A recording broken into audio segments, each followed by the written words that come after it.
Querétaro, año de 1885. Las calles aún olían a piedra mojada y a tinta fresca.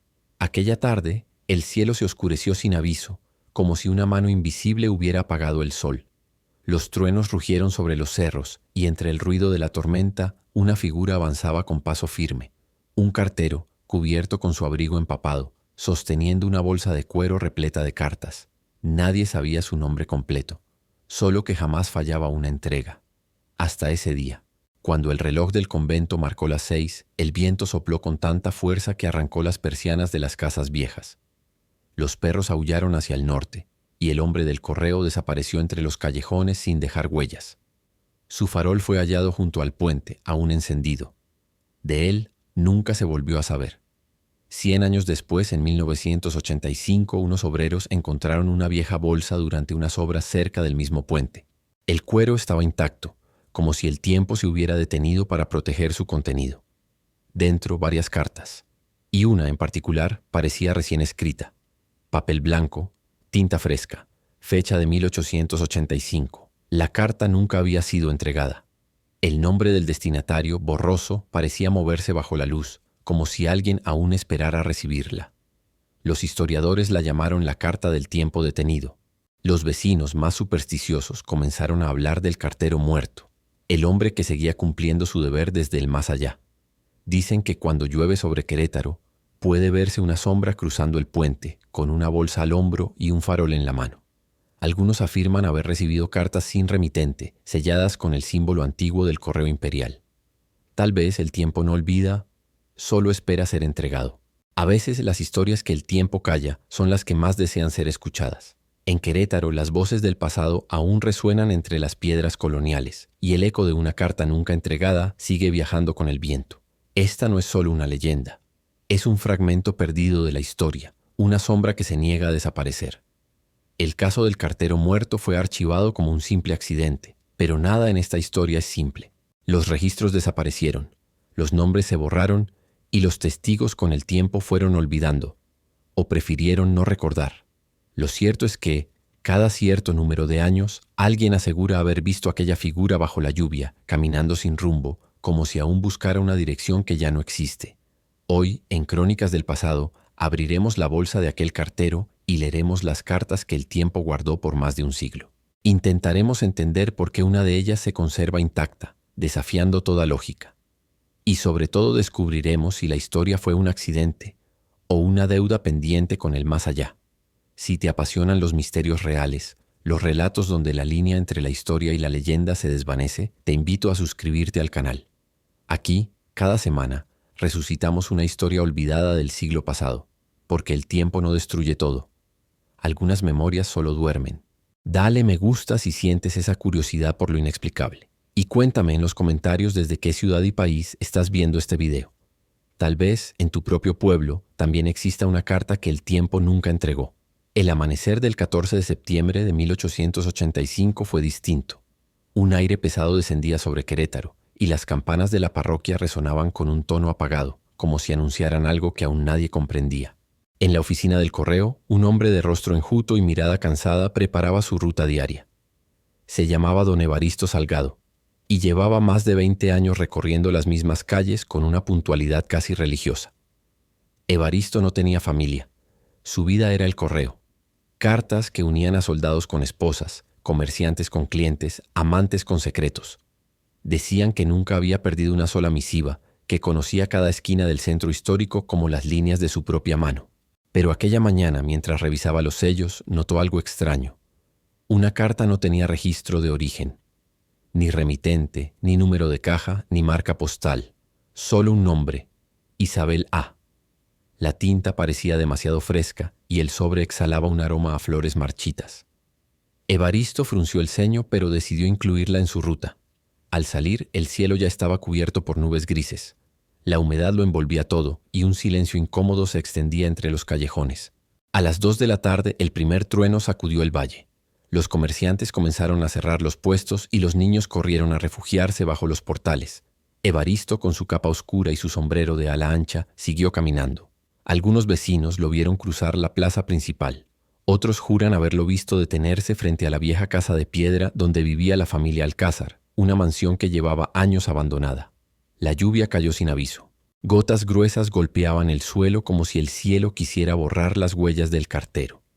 Evaristo buscó refugio bajo un balcón, pero el viento arremetía con furia, levantando polvo y hojas secas. En medio de la tormenta su farol seguía encendido, una chispa diminuta que desafiaba la oscuridad. Cuentan que un niño, desde la ventana de la botica, lo vio detenerse frente al puente del río Querétaro. Lo observó sacar una carta de la bolsa, mirarla un instante y luego guardarla otra vez. Después Evaristo cruzó el puente. Fue la última vez que alguien lo vio con vida. Esa noche el río creció con violencia. Los postes del alumbrado se apagaron y el pueblo entero quedó sumido en sombras. Algunos vecinos oyeron un golpe metálico, como si algo pesado hubiera caído al agua. Cuando el amanecer volvió, el puente estaba vacío. Solo hallaron el farol del correo, aún encendido, flotando junto a la orilla. Los hombres del municipio buscaron el cuerpo durante 3 días.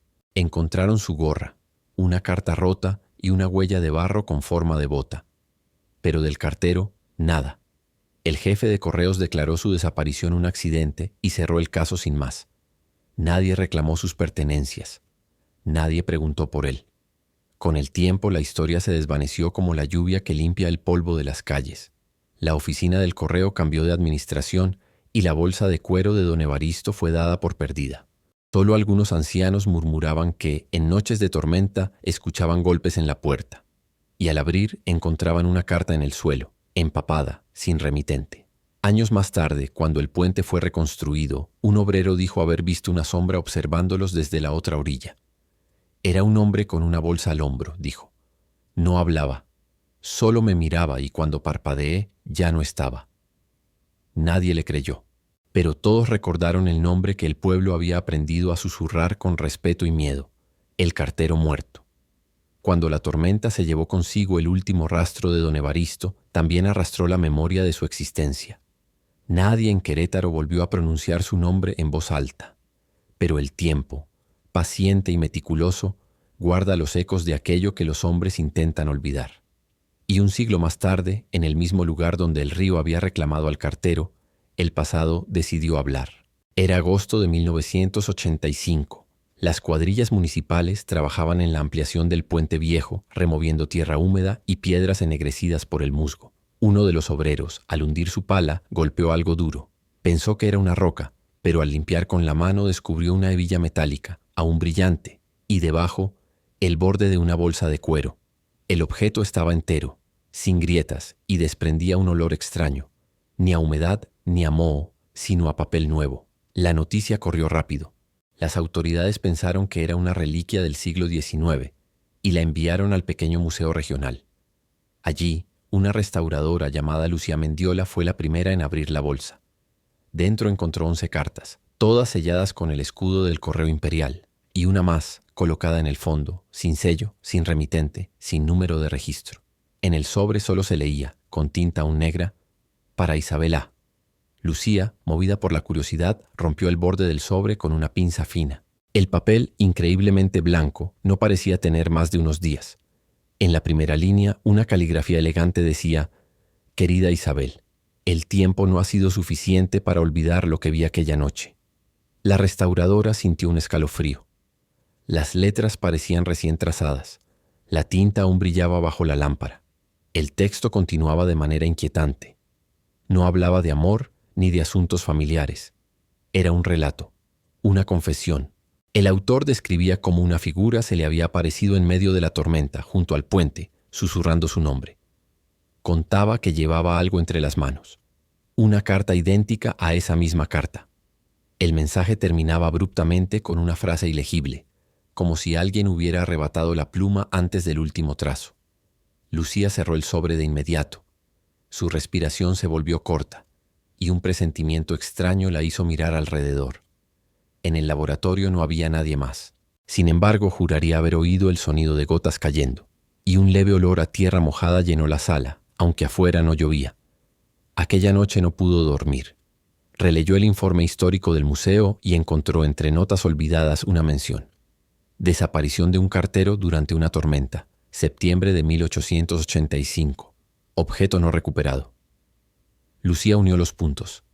Aquella bolsa, aquella carta, Pertenecían al mismo hombre. Decidió informar al director del museo, pero cuando regresó a la vitrina donde había dejado la carta, algo había cambiado. El sobre seguía allí, pero el nombre en la portada ya no decía Isabel A. Las letras se habían desvanecido. En su lugar, una nueva palabra emergía lentamente bajo la luz. Lucía. El corazón se le detuvo. Dejó caer los guantes, retrocedió un paso y sin saber por qué, miró hacia la puerta. En el vidrio de la ventana, empañado por la humedad, se dibujaba una silueta, un hombre con sombrero y una bolsa al hombro. El farol, encendido. La misma mirada que 100 años atrás cruzó el puente bajo la lluvia. La mañana siguiente amaneció cubierta por una neblina espesa.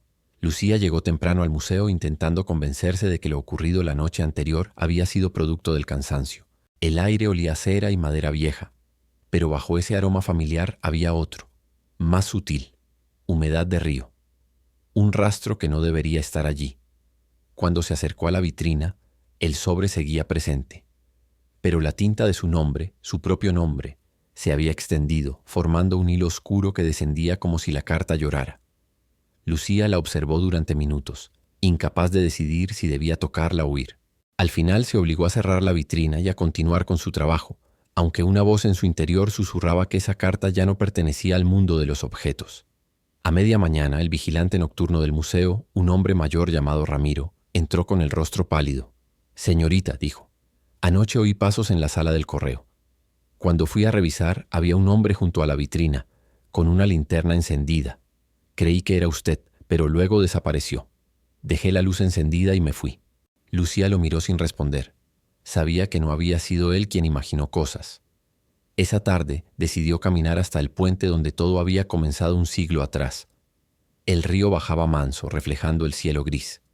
Los árboles del borde parecían inclinarse hacia el agua como si escucharan un secreto antiguo. Lucía se detuvo sobre las piedras y cerró los ojos. El viento trajo un murmullo, una voz baja, casi humana. Todavía no fue entregada. Abrió los ojos sobresaltada. No había nadie. Pero sobre el barandal de hierro, entre el óxido y el musgo, descansaba un trozo de papel. Era una esquina rota, idéntica al material de la carta. Al tocarla, un escalofrío recorrió su piel. Por un instante creyó escuchar el golpeteo de pasos mojados detrás de ella. Regresó corriendo al museo. El edificio, normalmente bullicioso, parecía vacío. Al llegar a la sala del correo, la vitrina estaba abierta. La carta ya no estaba. En el suelo, una huella de barro marcaba el camino hacia la puerta trasera. Lucía siguió el rastro con el corazón acelerado hasta llegar al patio interno. Allí, sobre una banca de piedra, alguien había dejado la carta abierta y junto a ella, un farol antiguo, aún encendido, con la llama temblando en silencio. Lucía sintió que el aire se espesaba.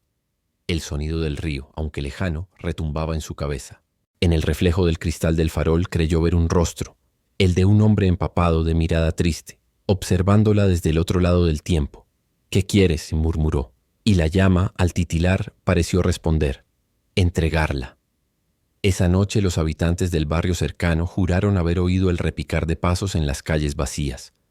Pasos acompasados, constantes, como los de un mensajero cumpliendo su deber. Nadie se atrevió a salir. Solo una anciana aseguró haber visto pasar una luz tenue cruzando el puente y una figura que sostenía una bolsa. No miraba atrás, dijo. Solo avanzaba como si el camino nunca terminara. Durante los días siguientes, Lucía apenas comía o dormía. No podía apartar de su mente la imagen del farol encendido ni la sensación de haber hablado con alguien que no pertenecía a este siglo. La carta había desaparecido nuevamente, pero su presencia se sentía en todas partes, en el eco de los pasillos, en los susurros que el viento dejaba entre los vitrales del museo, en los espejos que devolvían reflejos que no eran suyos. Determinada a entender, Lucía comenzó a investigar los archivos históricos del Correo de Querétaro. Entre hojas amarillentas y registros incompletos, halló finalmente un nombre que coincidía con la firma de la carta. Evaristo Gómez, cartero de la Ruta Norte, desaparecido el 17 de septiembre de 1885. En su informe, una nota marginal decía: última entrega pendiente, carta dirigida a Isabel Alarcón, calle del Jardín de San Sebastián. El corazón le latía con fuerza. Aquel lugar aún existía. Era una calle estrecha, de casas bajas y balcones antiguos, apenas a unos kilómetros del museo. Lucía no lo dudó. Al caer la tarde, tomó un autobús y caminó hasta allí. El aire olía a lluvia. Las nubes comenzaban a cubrir el sol exactamente como en los relatos de 1885. Frente al número 17 encontró una casa de cantera con un portón de madera tallada. Tocó. Nadie respondió. Pero la puerta se dio lentamente como si la esperara. En el interior el polvo flotaba como humo dorado entre los rayos del crepúsculo. Sobre una mesa había un retrato. Una mujer de rostro pálido, mirada firme y un vestido oscuro adornado con encaje. En la esquina del marco, grabado en letras finas, se leía Isabel A. Lucía se acercó. En el suelo, junto a la mesa, reposaba una carta abierta. Era la misma. El sobre lucía intacto, pero en el reverso, donde antes no había nada, se distinguía ahora una dirección escrita con letra firme. Entregar a quien custodie la historia. La joven sintió un temblor recorrer su cuerpo. De pronto, las paredes de la casa comenzaron a vibrar levemente. El tic-tac de un reloj antiguo resonó, y una ráfaga de viento apagó la luz del pasillo. Cuando Lucía volvió a mirar el retrato, la figura de la mujer ya no estaba. Solo quedaba el fondo vacío y en el cristal del marco su propio reflejo. Retrocedió asustada, pero algo la detuvo. En el aire flotaba una voz femenina, serena, distante. Él no pudo, pero tú sí puedes. Lucía comprendió sin entender cómo que la carta debía ser entregada. ¿Pero a quién? ¿Dónde? Cuando salió de la casa, la lluvia caía con la misma furia que 100 años atrás.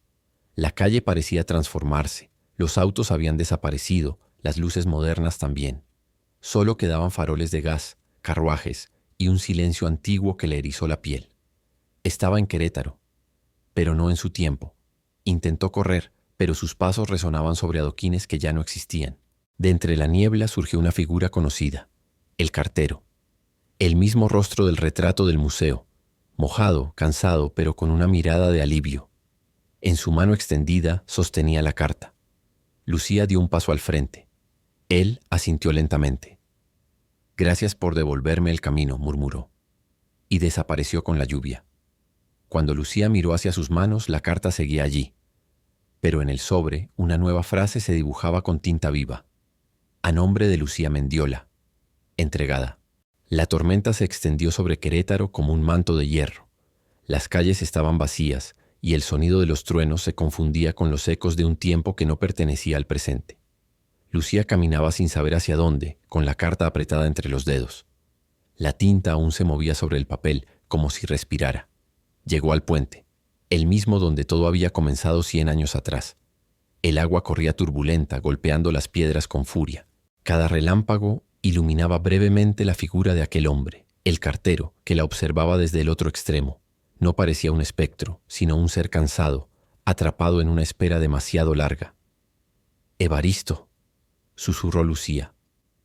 Él inclinó la cabeza y su voz, seca pero humana, cruzó el aire húmedo. «No pude entregarla. El río me lo impidió.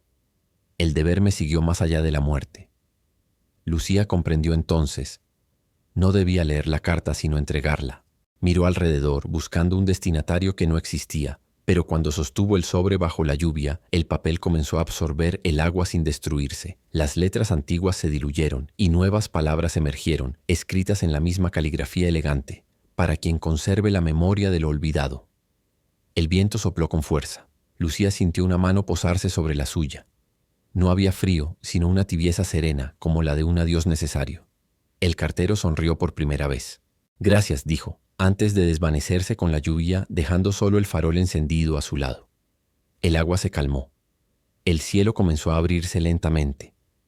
Y en el silencio posterior, la carta se disolvió entre los dedos de Lucía, convertida en una fina capa de luz que se elevó sobre el río, como si el tiempo mismo la absorbiera. Horas después, los primeros rayos del amanecer bañaron el puente. Los transeúntes encontraron un farol antiguo encendido sobre una piedra y dentro de él un pequeño sobre vacío, seco a pesar de la tormenta. En una esquina con caligrafía moderna se leía «Museo de Querétaro, colección permanente». Lucía despertó en su escritorio con el sonido del reloj marcando las 8. Todo parecía normal, pero sobre la mesa había una carta sellada con su nombre. La abrió temblando. Dentro, una sola línea. Gracias por entregar lo que el tiempo no pudo. Ella sonrió. Afuera, el río seguía su curso, tranquilo. Y por un instante creyó oír el eco distante de pasos, acompañados por el parpadeo de un farol que nunca se apaga. Algunos creen que las cartas del pasado son solo trozos de papel, pero hay mensajes que no envejecen.